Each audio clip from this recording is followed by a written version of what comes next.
Hi, everyone. My name is Amy Wolf. I'm the programming coordinator for the Osterville Village Library. Thank you so much for being with us today, and to our friends joining us on Zoom, thank you so much for being with us as well. Today, we are excited to have Captain Sean Meager here with us today to talk about plastics in the ocean. Born and raised on Cape Cod, Captain Sean Meager has captained vessels ranging from search and rescue craft to state-of-the-art sail and power mega yachts, holding a USCG Masters Unlimited tonnage, all oceans license for both sail and power boats. On Captain Meager's last command, the MY Latitude, he undertook 3 historic journeys. In 2014, he led the mega yacht through the Northwest Passage, east to west. In 2015, Captain Meager led an additional expedition through the passage, this time west to east, rendering Latitude the 9th boat in history to ever do so, for which Captain Meager was awarded Boat International's Voyager Award. And in 2016, Latitude again ventured north, circumnavigating Svalbard. Am I saying that right? Yeah. An archipelago north of Norway, some 400 miles from the North Pole. Latitude is the only vessel ever to do this and was nominated for another Voyager Award. Captain Meager subsequently brought the Latitude to New Zealand and was nominated for a Boat International Design Award for his extensive refit. Recently, Captain Sean Meager took home the prestigious Coup de Coeur at the 2024 YCM Explorer Awards on behalf of MY Latitude. Through his travels, Captain Meager has avidly pursued wildlife photography, and we are in talks of having his photography featured here. So without further ado, Captain Sean Meager.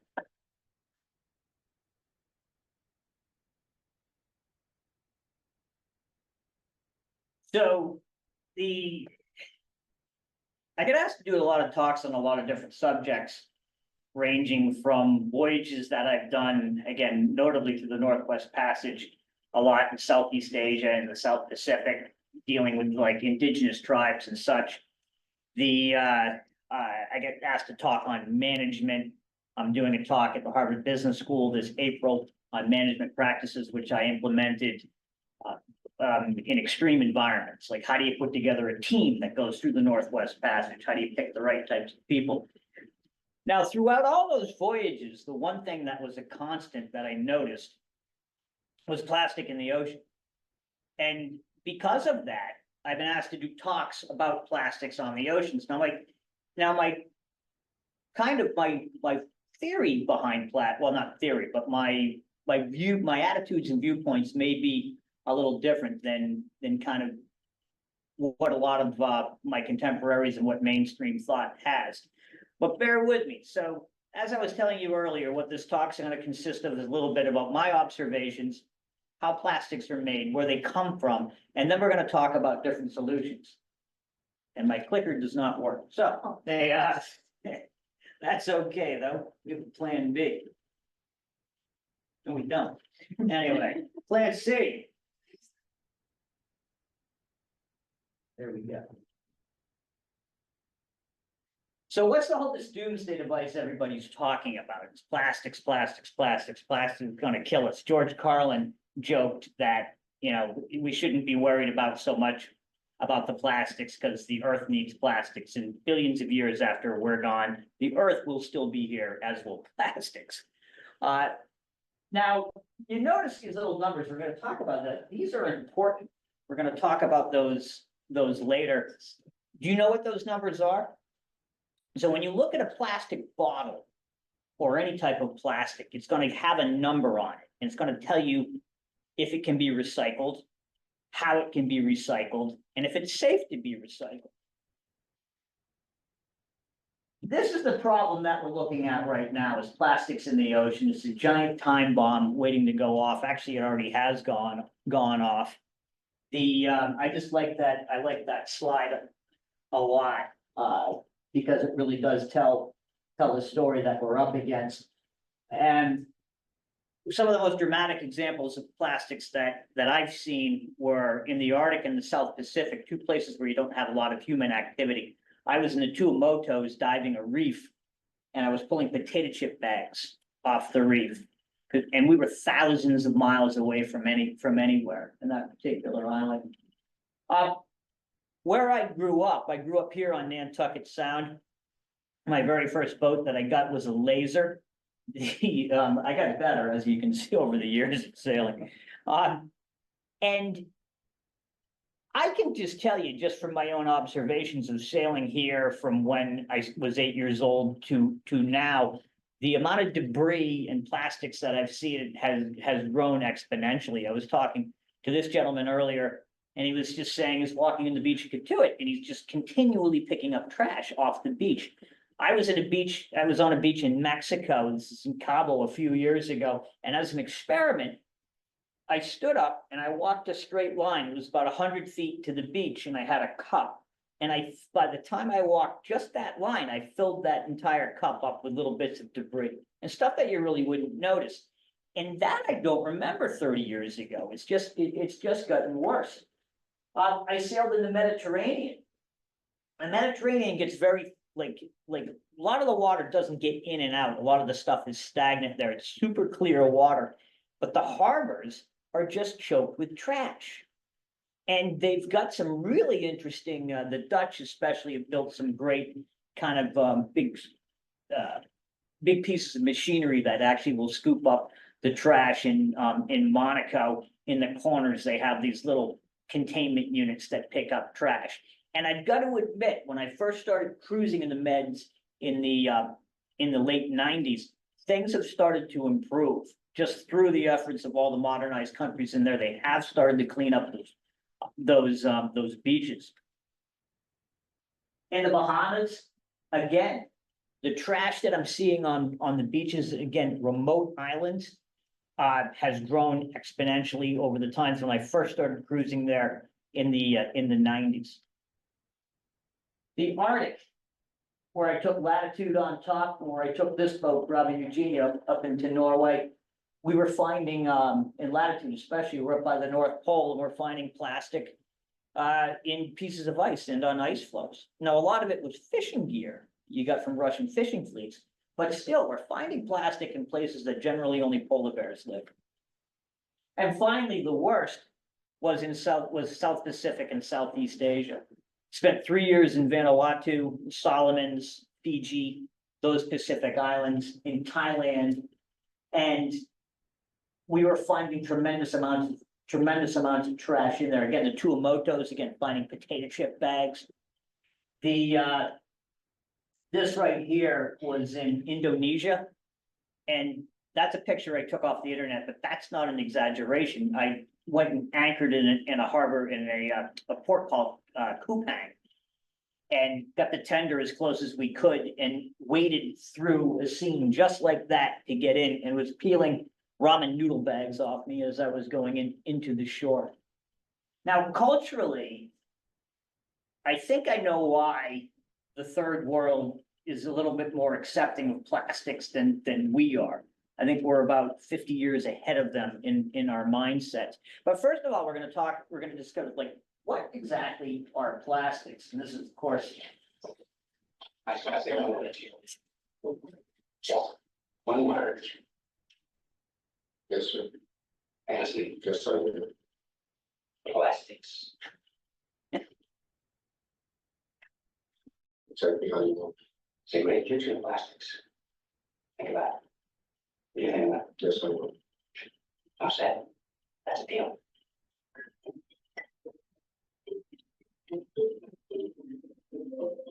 Plastics have become such an entrenched part of our lives.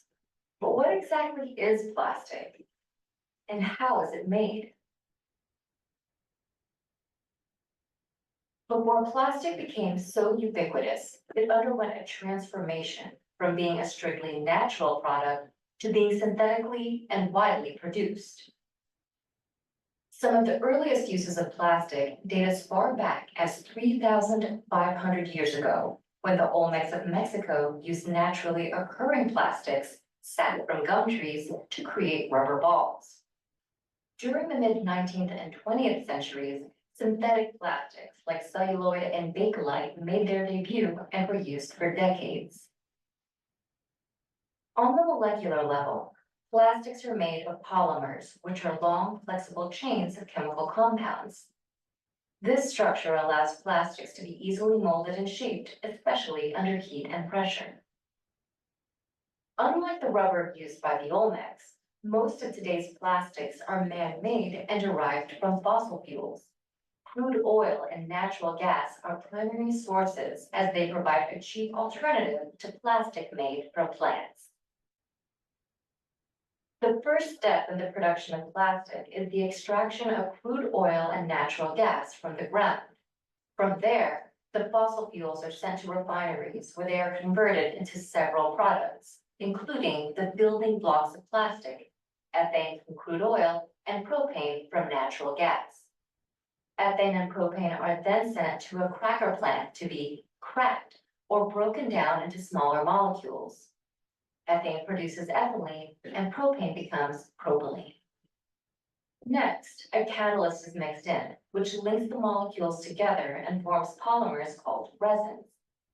This structure allows plastics to be easily molded and shaped, especially under heat and pressure. Polymerization converts ethylene into the resin polyethylene and propylene into polypropylene.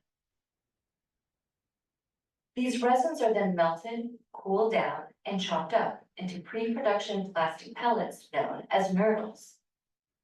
Nurdles are later transported to manufacturers who use heat to mold the nurdles into different types of plastic products. Many of those products actually feature information about their manufacturing process. Numbers called resin identification codes are often featured, indicating which chemicals were used to make the plastic. So you're never gonna look at, next time you go to a supermarket, you're gonna look at those numbers and you're gonna look at packaging, and I'm gonna show you a package that's gonna frighten you in just in a slide or two.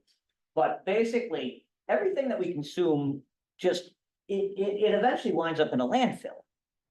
If we don't recycle it. Now, the travesty on recycling, we're gonna talk a little bit more about that in a bit, is just how we recycle and how we're not recycling.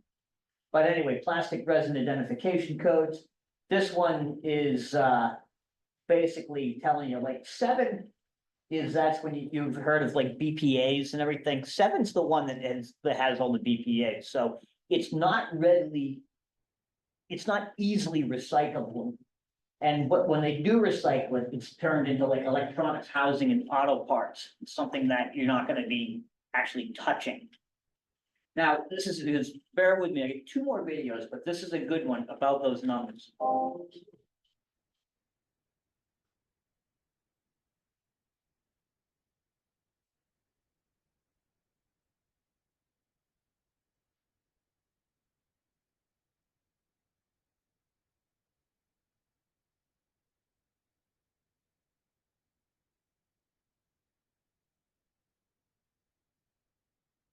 That's your plastic logs, like that one over there.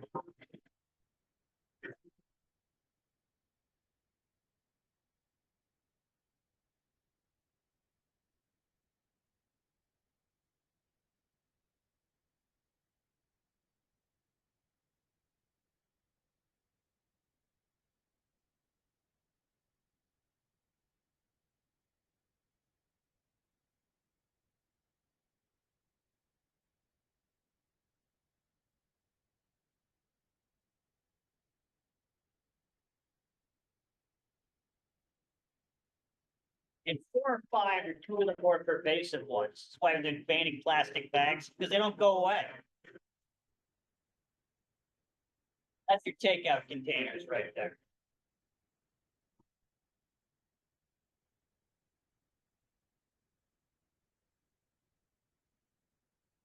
And this is the one that we hear about. And look at that, from a bag from Whole Foods.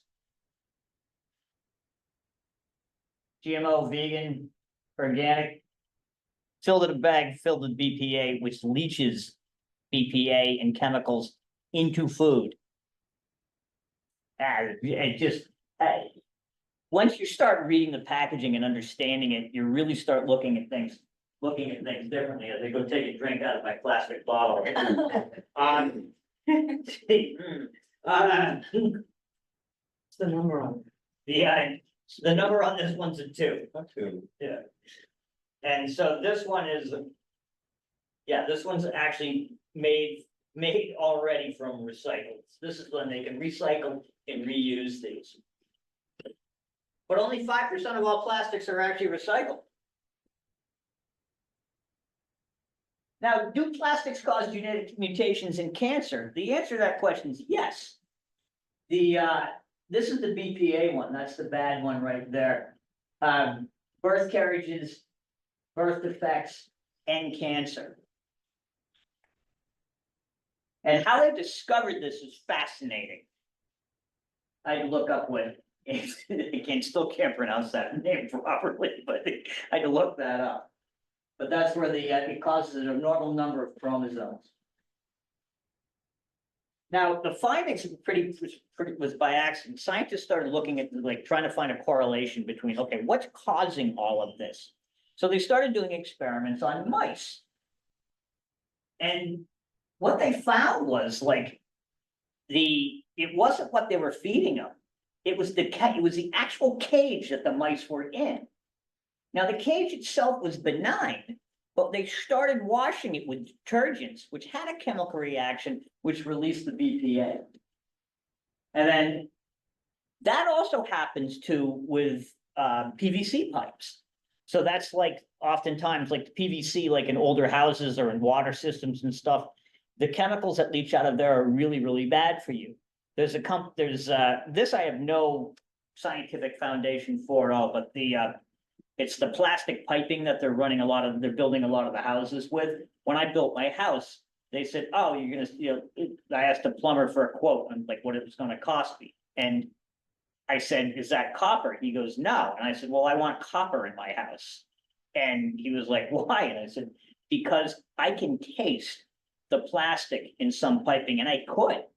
I work again on boat construction and such. We use a lot of plastic piping on new construction. You can taste when it comes out of a plastic pipe. If you can taste it, you're drinking something that is probably bad for you. So where does all this waste come from? That picture right there I actually took in the Solomon Islands. Now, the Solomon Islands, I was there and I found more trash than I'd ever seen before. And this was up at the end of a river that I'm walking through town and it's the rivers were just choked with plastic. And so I followed the river all the way up to its source, and that's what I found. Now, why on this tropical island were people just throwing their trash out? And it was a mystery that I think I solved. I was on my way out to the airport to pick some guests up for the boat.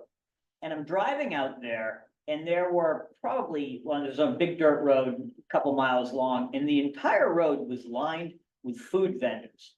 And people were literally cooking little things on grills, and it was kind of food trucks, but without trucks, without any sanitary conditions or anything. But anyway, I still ate some of the food. It was pretty good. But whatever food you got, they would wrap in banana leaves. So the people would get their food, eat it out of the banana leaf, and then throw it away. And they've been doing that for thousands of years. So when they go to the store and open a packet of noodles, they just throw it away and think it's just going to biodegrade.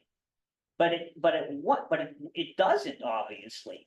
And so that's why this keeps baffled. Where does all this trash come from? Why isn't it just going away? It's thousands of years of culture that they've got to change, that the type of packaging that they're using today is not biodegradable. And who do we have to blame? It's well, we got to look at ourselves in the mirror on that one. It's just that's where all the plastic's coming from. unfortunately, most of it's coming from the third world. We're gonna talk a little bit about that now. The amount of solid plastic waste produced since the 1950s that has not been burned or recycled is around 4.9 billion tons. This would all have been dumped into a 70 metre deep landfill the size of Manhattan. While much of it has indeed ended up in landfill around the world, far too much of it has found its way into the natural environment, with around 10 million tons a year ending up in the ocean. Over half of all plastic is used just once and then thrown away, taking hundreds of years to decompose.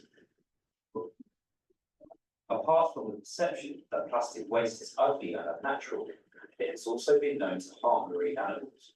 And exposed to salt water and sunlight, it can fragment into microplastics, which some people fear poison sea life and humans subsequently consume. But is it as big an environmental problem as the plastic panic across the rich world suggests?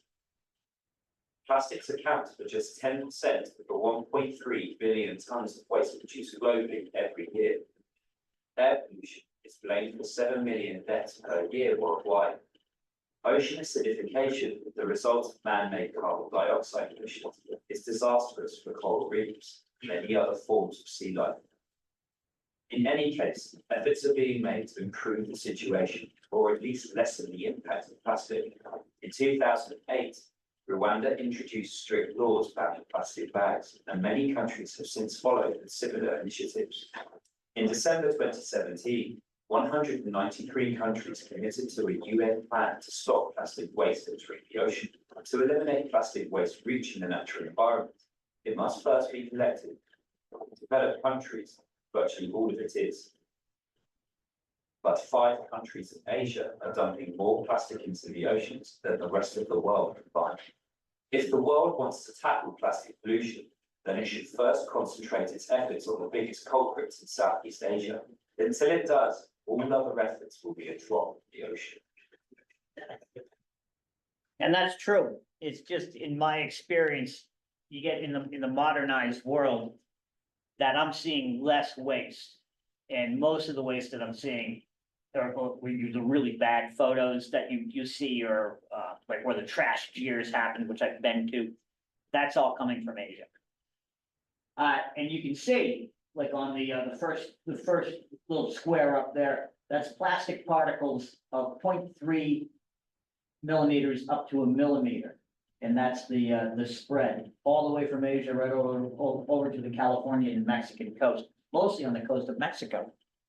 And that's when I was telling you earlier, when I was in Cabo and on that beach, you find all these little particles of plastic, and most of it's coming from Asia.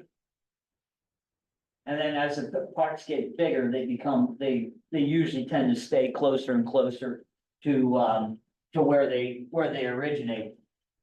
Now, the biggest culprit, these are the top 10: Mekong Delta, the Niger, the Amur Hailong River, the Pearl River, the Ganges, the Nile, the Hai, the Yellow River, the Indus, and finally the Yangtze. All third world countries, all with huge populations that are surrounding those rivers. Well, why aren't the people going out and cleaning those up? More on that in a second. Now, what does that mean? What are those plastics that are coming into the ocean? Well, the one that what we're really concerned about are the microplastics. Like, what do they do to us? I mean, they're finding microplastics inside of us on a cellular level. I mean, there's particles that are so tiny, it's actually penetrating your mitochondria. I talked to Woods Hole, Oceanographic Institute, for a couple different on a couple different projects that I've worked on, and one guy I'm talking to now has actually developed a plastic sensor which goes on a sea chest.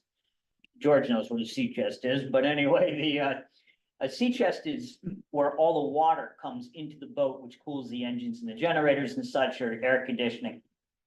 It's where the raw water comes into the boat. And Woods Hole has developed this little mechanism that you can plumb into it that'll actually measure the amount of microplastics that are coming into the boat. And then via Bluetooth, feed your navigational systems. It'll also tell you where the plastics came from, what type they are. It's a really, really amazing piece of kit. And we're talking to them about fitting those on a fleet of boats, both private and commercial. And once we do that, we can really start mapping where the plastics are coming from and where the big culprits are, even though that we already do know where the major culprits are.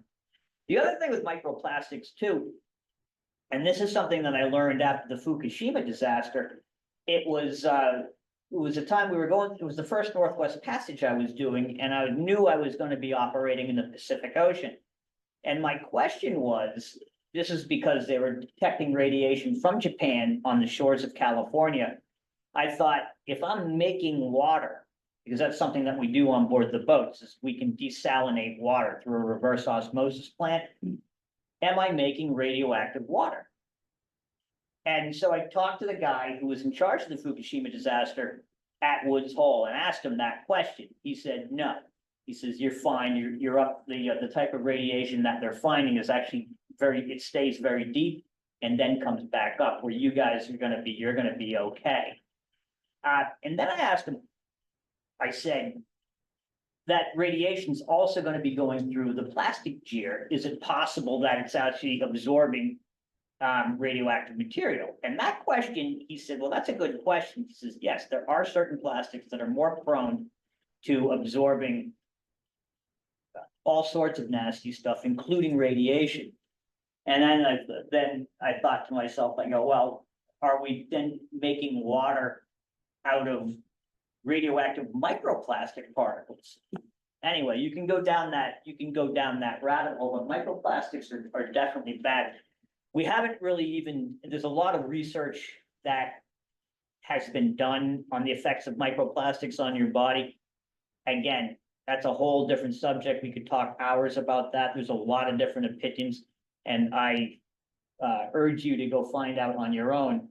There's a great website called physorg.com, which is all just science and technology news. So if you're sick of all the political news and just want to read some really just interesting stuff, great place to go. This is how the microplastics definitely get into your system. They break down, go into the fish, and then just go right through the food chain. Starting with the big boys right here. That was a sperm whale that was choking on a piece of plastic. And after if they don't choke on it at that level, that picture there that you see to the far right, that was the contents of a stomach of a sperm whale that died on the beach, literally choked to death on plastic. The top left is an albatross that was found on Midway Island in the Pacific Ocean.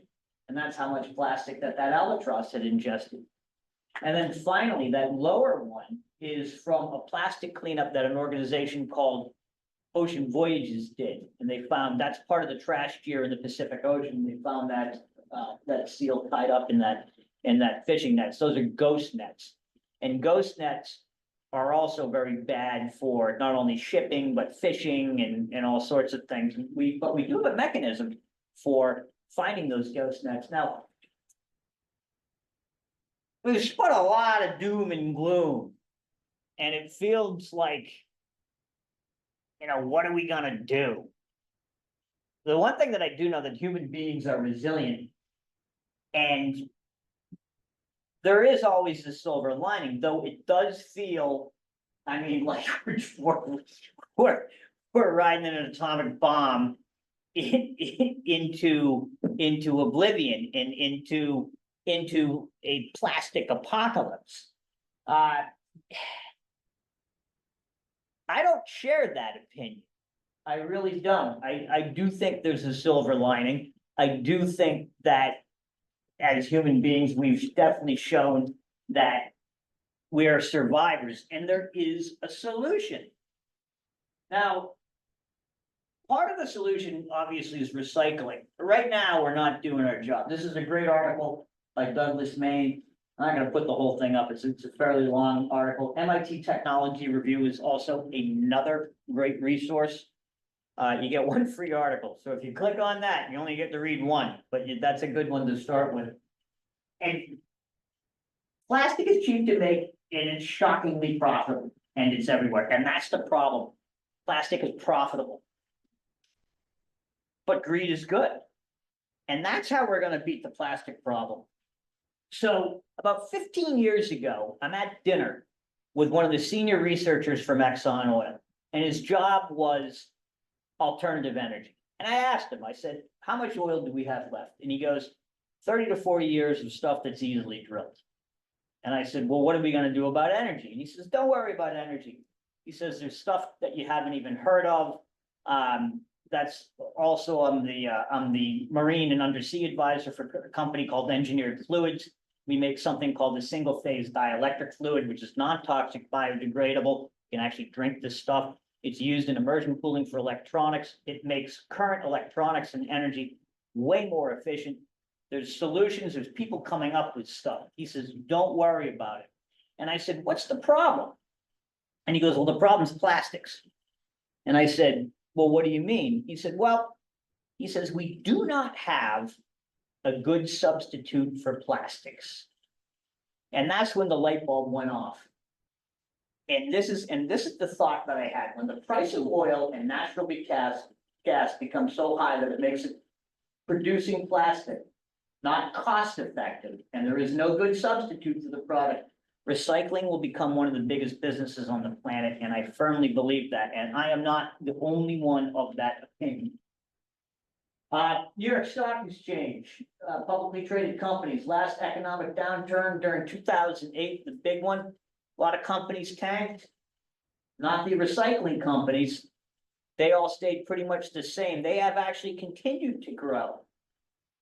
Agilex, interesting company started by Richard Branson and one of the founders of Waste Management. They're using plastic as an additive to make jet fuel. Delta Airlines has a huge refinery in Georgia that is partnered with Agilex to make jet fuel. Most of the planes flying on Delta use recycled plastic as fuel. And then finally, this is just a kind of a neat little thing. I'm gonna tell you a little more about that one later. Richard Branson, again, always on the cutting edge, a really just innovative entrepreneurs, changed the industry from music to airlines. And he wants to change the world and how we recycle and how we look at plastics. This is the other guy that was part of Agilex, part of Waste Management. And then this guy, David Steiner, he's the ex-CEO of Waste Management. And David, I got the chance to have a conversation with him. I actually met him while I was doing a plastic cleanup off the coast of Panama. He came on board the boat with another friend of mine.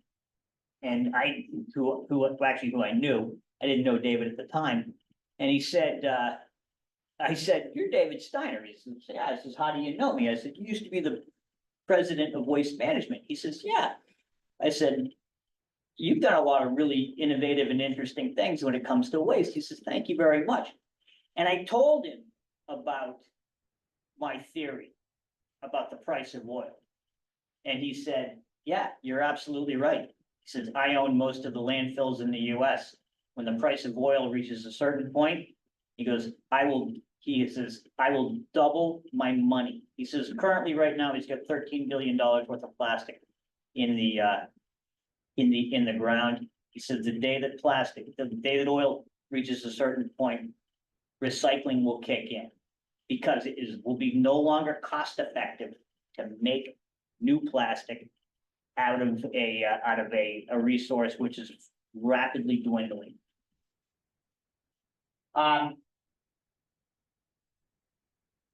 So where are all these little pots of gold everywhere? Well, this is a great thing. Litter's everywhere at this company right here, Open Litter Map. You can actually, like you can go on their website, like you're saying you're in Katuitt, you can take a picture of trash, you can tag it, and then send it to this website. And then they're developing a database of where all this trash is going.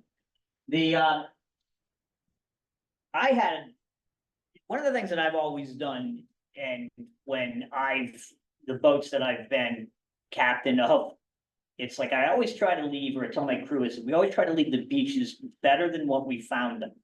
Now, part of that is because we have guests coming on board that paid a lot of money to charter the vessels that I captain. that we want to make it perfect when they arrive. But, yeah, we're not just gonna do one little section of the beach, we're gonna go clean up the whole beach. So I was using basically that little thing from Job Lot there to just kind of pick it up because it collapsed. And then, and that was the idea that I had right there. And anyway, that's me, looking surprised. Now, the guys that saw that, like, I posted that on Instagram, and these guys saw it. And now these guys are called, have a company called Vrypack in Holland. And they're naval architects, and they make some of the most amazing boats on the planet. They've made more boats that have gone through the Northwest Passage than any other yacht designer. Currently, right now, they're working on a project called Project Zero. It's gonna be the largest fossil fuel-free boat ever built. 0 footprint. Amazing, sail, wind, and tidal power. They built they're really, really forward-thinking guys, and when they saw that, they said, well, we're gonna do one better, and they came up with this. Now, this is a little kit that comes in that bag, comes in this North Sails made it. And you can go on their website right here. It's and order it. And this is your beach cleanup kit. And then what they do is you fill this up, you bring this to the recycling station, and then you tag it to see how much trash and how many beaches that you cleaned up with. And it's just a great, it makes a great laundry hamper too. I suggest you clean it after you picked up all the trash before you put your clothes in there. But it's just a great initiative. And we've put these on a lot of different charter boats. Again, so we clean the beaches anyway when we get there. We might as well be doing a little bit of science. And that's what bottom line is this does. It helps really track trash and where it goes. Another great organization is Ocean Voyages. This is Project Kaisei. Started the company, this is a nonprofit started by a woman named Mary Crowley. She's out in Sausalito. Anyway, longtime sailor, longtime fan of the oceans. And she got this tall ship and she decided that she was gonna go out and clean the trash gear. And that's what she's done. She's worked with organizations and companies all over the world. She's spoken in front of the UN. She's a fellow at the Explorers Club in New York. She's a good friend with Sylvia Earle. Mary eats, sleeps, and breathes getting plastics out of the ocean. She really does. One of the most knowledgeable women or people on the planet about plastics. And I've done a couple of projects for her. One project I did is I ran that boat on the lower left-hand corner.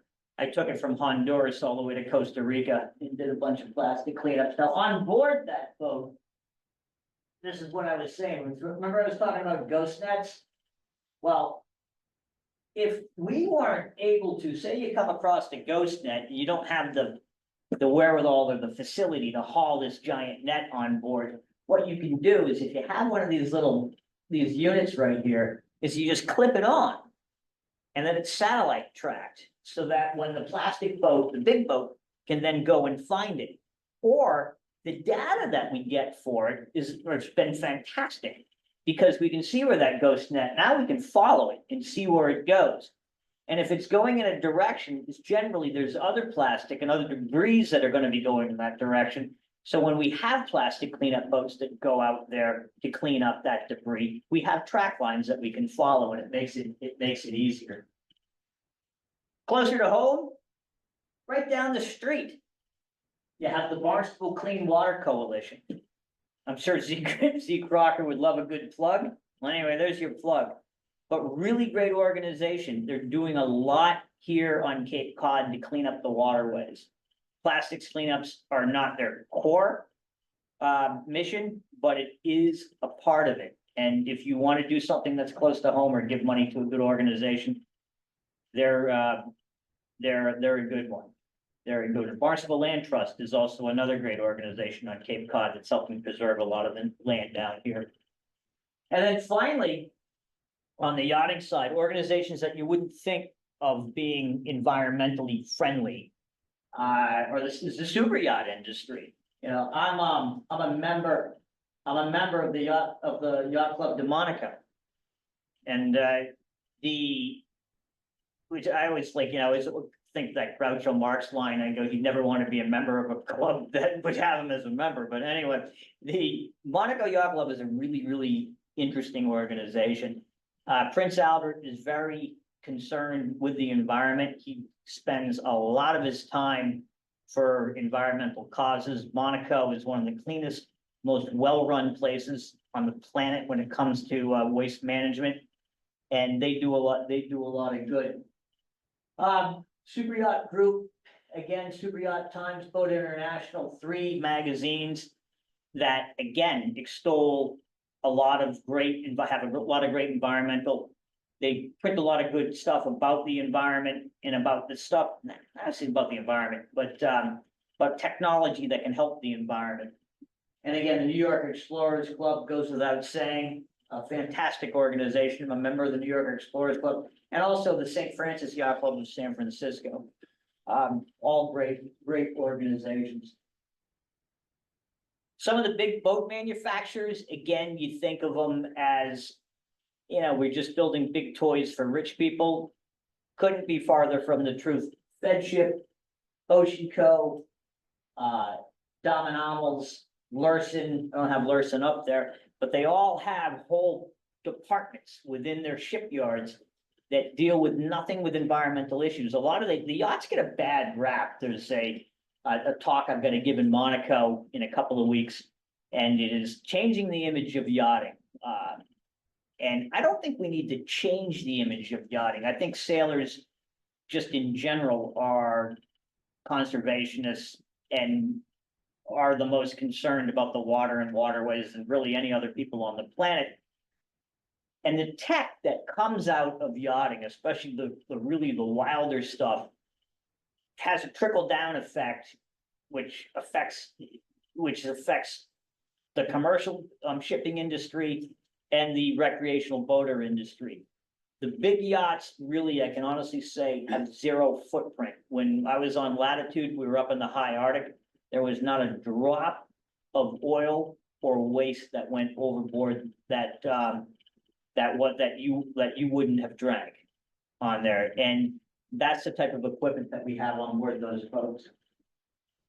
Some individuals that are also doing a lot to help the environment. Seth Godin, that guy right there. Recommend that you read Seth's blog. It comes out every day. Words of wisdom.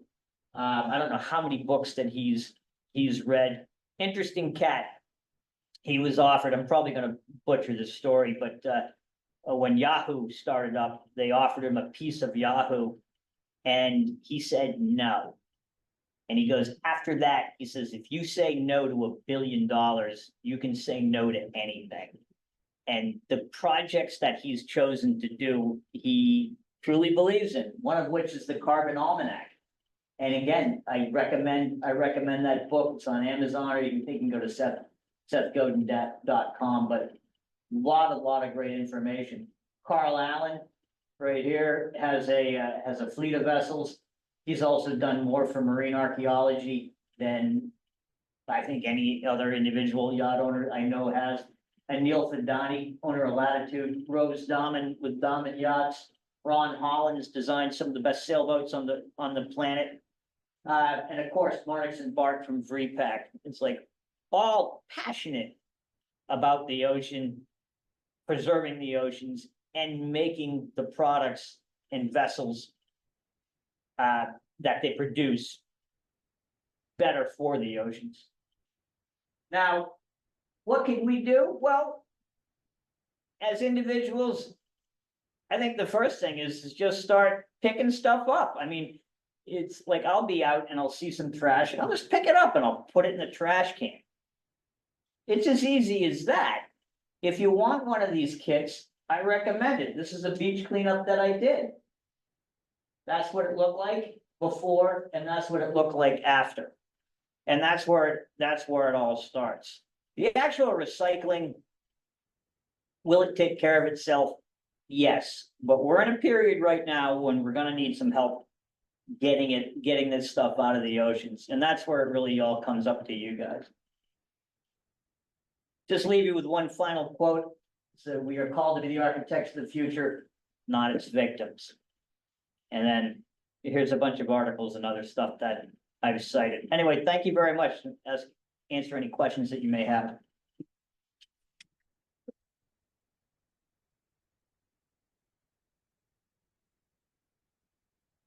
One for you, it's a being local, transfer station that we have here in Osterville, where does all that plastic go? It's an excellent question. Goes to New Bedford.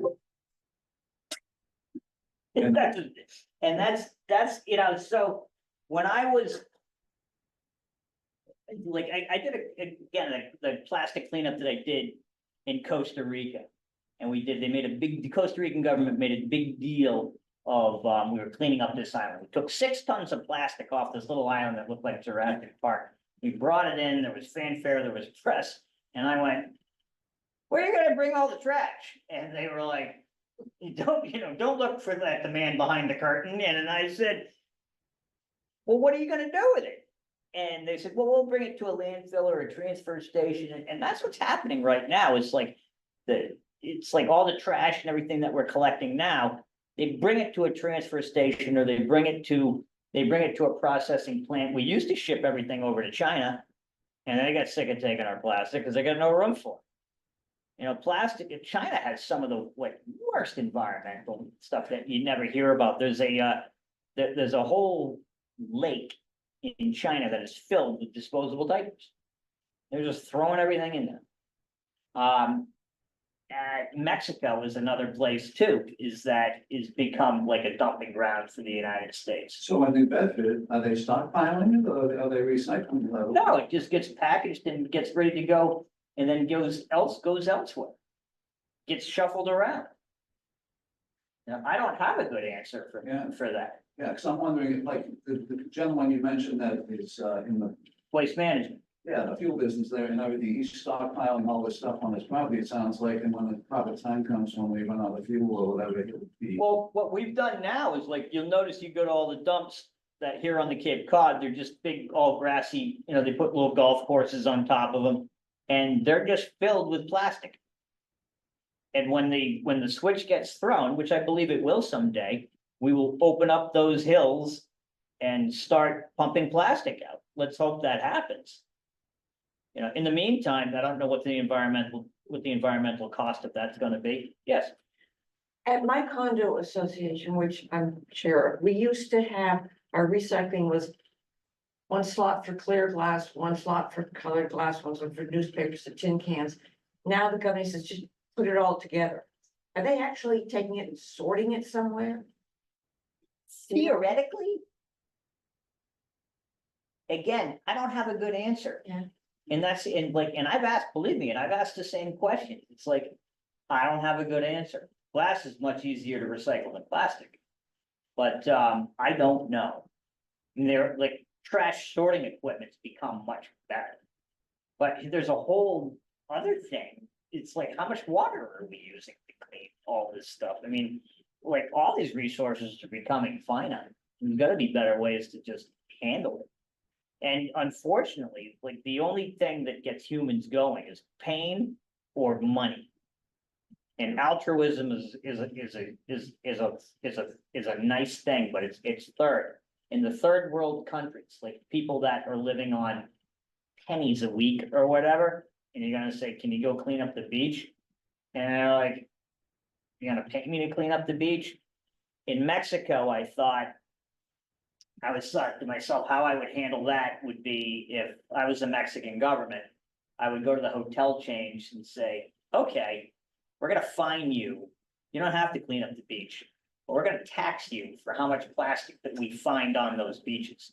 And believe me, the beaches would be clean like that. And because they've got the labor force down there and it's cheap labor to clean that up, but it's also, they would employ people to go and do it and actually clean up the trash. Now, what they're gonna do with it, I don't know. One of the reasons that you saw the slide where they banned plastic bags in Rwanda, I think a big part of that is because people were burning plastic bags to cook their food. I saw that in Vanuatu. I was up in a little village, there's some cook fires and they were just burning plastic to burn their food. And like their cookware was just covered in petroleum, like plastic debris. It was awful. And the other statistic they saw that air pollution is really like the real killer for all of us. Is like burning plastic is definitely making air pollution that will kill us quicker than the actual plastic will. So how do you get rid of it? There's technology. Believe me, there are companies out there that have the tech. It just happens to be too expensive right now. But like anything, the cost will come down. I just wanted to circle back to where we started, about my question on recycling.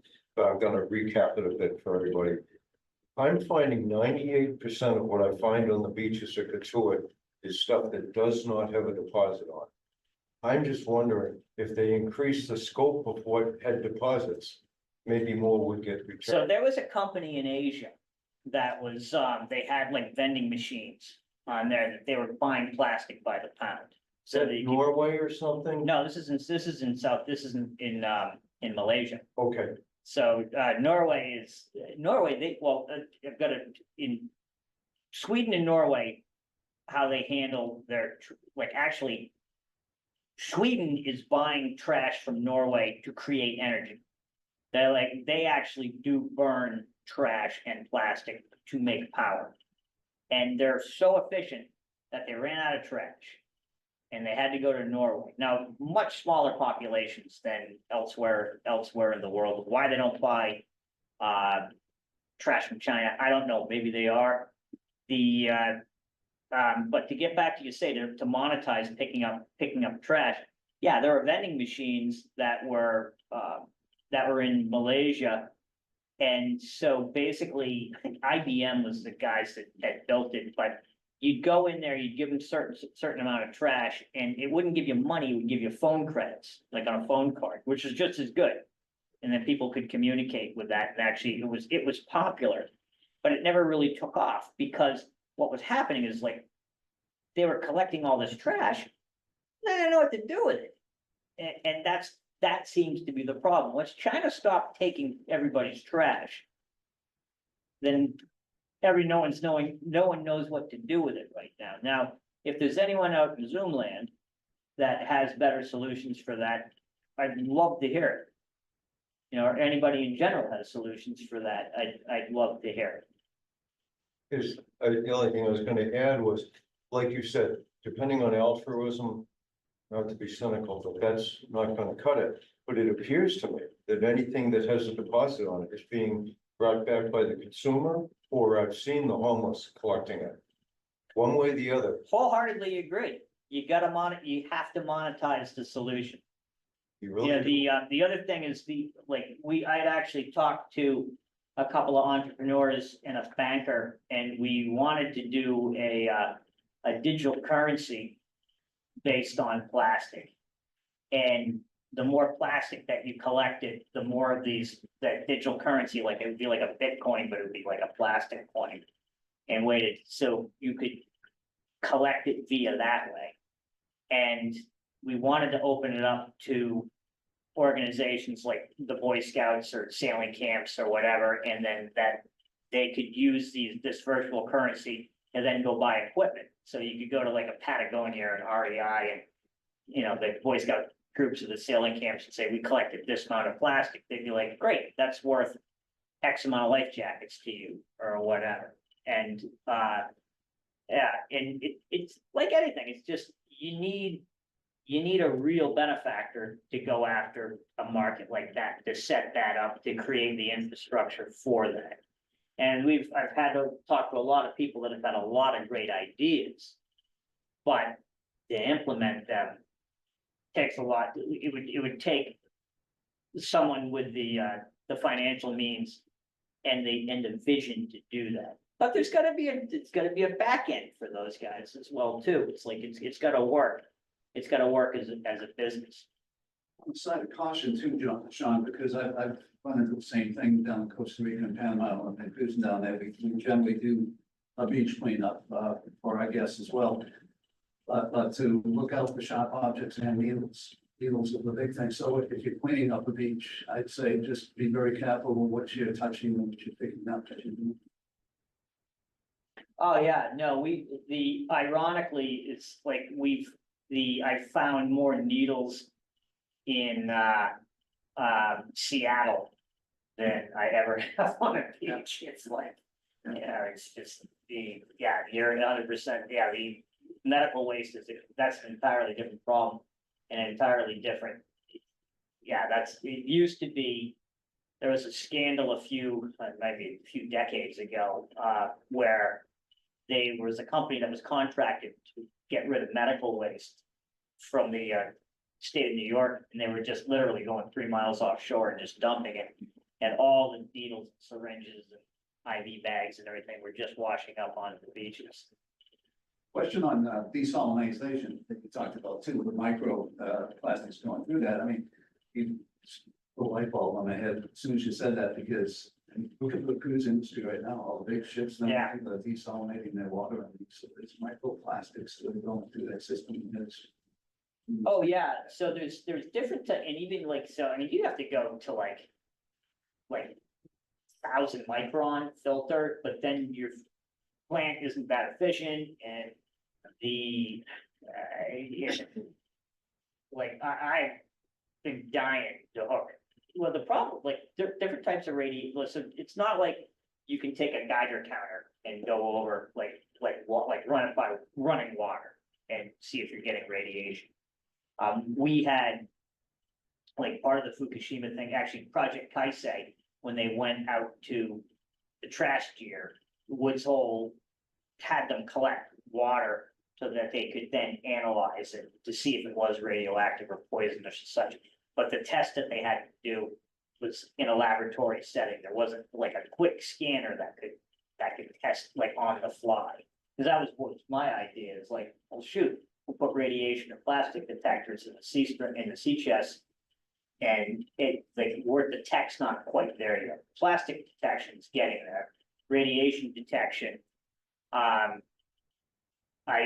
don't know enough about, and actually I haven't researched that particular question in about 8 years. So I just, by now they may have it, but it would be, I think that's like, especially on the desalination plants on the cruise ships is, the volume of water that you're pumping through there is huge. I mean, what are you making? 10,000 gallons a day or something? Yeah. Maybe more. and your plastic bottles, well, I won't say just use them one time, but I've used my plastic bottle and refilled it with fresh water a second and third time. Is there anything in that that's, it shouldn't be a problem? I think at this stage of the game, George, you're already on borrowed time. So I'm still here, so- Yeah, you're still there. Yeah, it's like, I reuse my plastic bottle, my water bottle. We do too.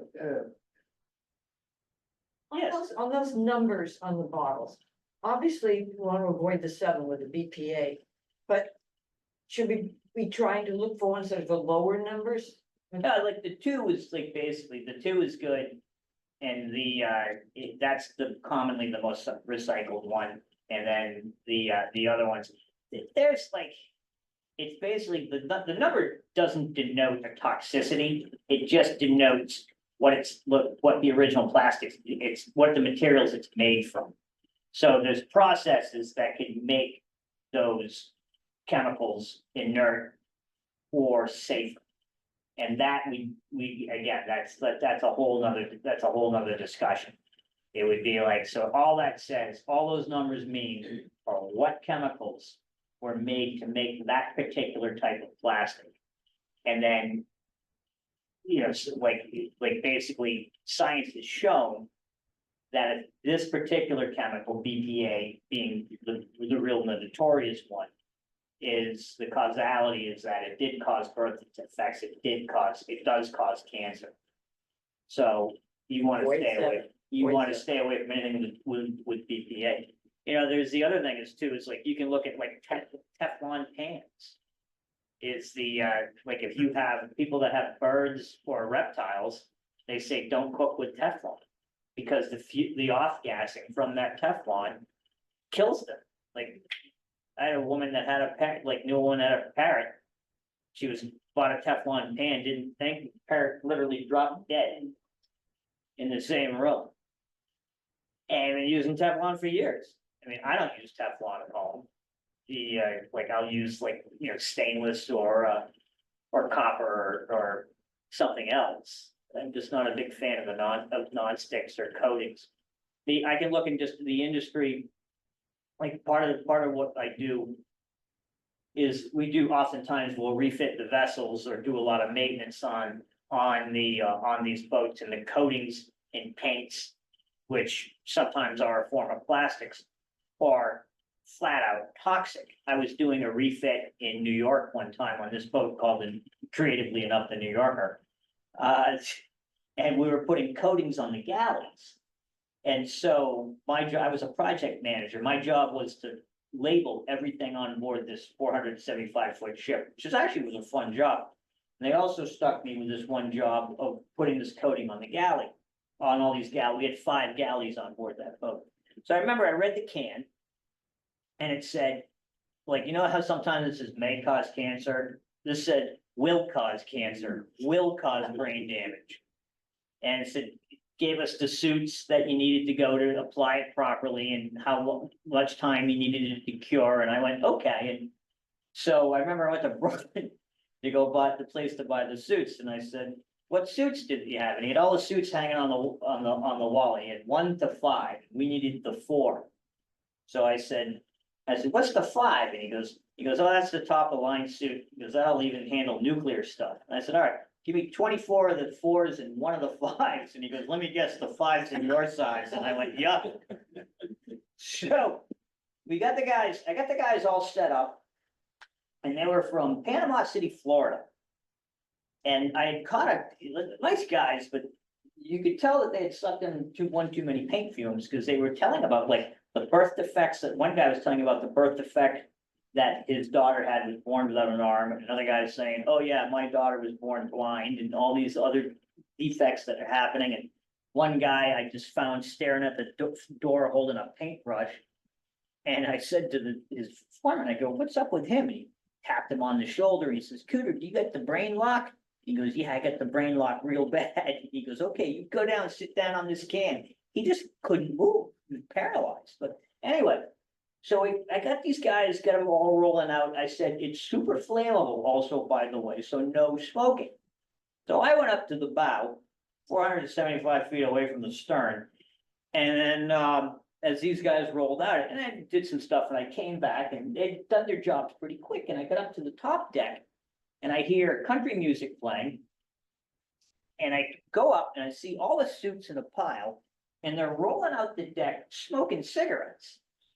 And I said to them, and I'm like with the gas mask, and I said, what are you guys doing? And they go, oh, this isn't so bad. You can't hardly smell it at all. Well, put the cigarettes out at least.